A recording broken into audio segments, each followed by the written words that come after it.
আসসালামু আলাইকুম রহমতুল্লাহ। আজকে আরেকটি সচেতনতামূলক ভিডিও নিয়ে আসলাম।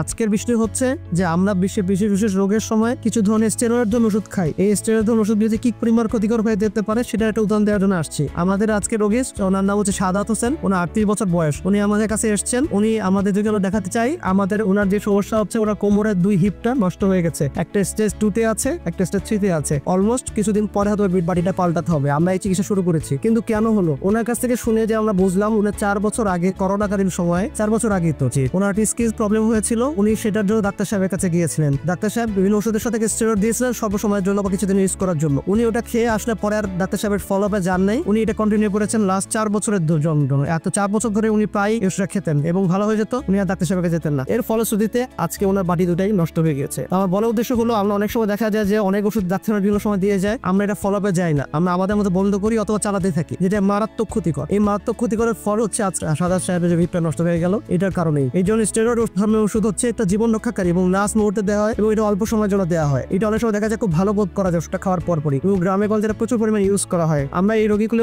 অনেক সময় দেখা যায় আমরা ভালো বোধ করে এটা কন্টিনিউ করার জন্য, ফলে দেখা যায় যে মোটা হয়ে যাচ্ছে, প্রেসার কন্ট্রোল হচ্ছে না, হিপ নষ্ট হচ্ছে। এই সমস্ত কিছু এই ওষুধটার কারণে হচ্ছে। আমাদেরকে সচেতন হতে হবে, ডাক্তার পরামর্শ নিতে হবে এবং কোনটা যে ধরনের ওষুধ দীর্ঘদিন খাওয়ার জন্য শুনে ফেলতে হবে, যে কোনটা তাদের বন্ধ করতে হবে। একটু সচেতনতাই পারে আমাদের এই ধরনের মারাত্মক রোগ থেকে নিজেদেরকে রক্ষা করার জন্য। সকলকে ধন্যবাদ।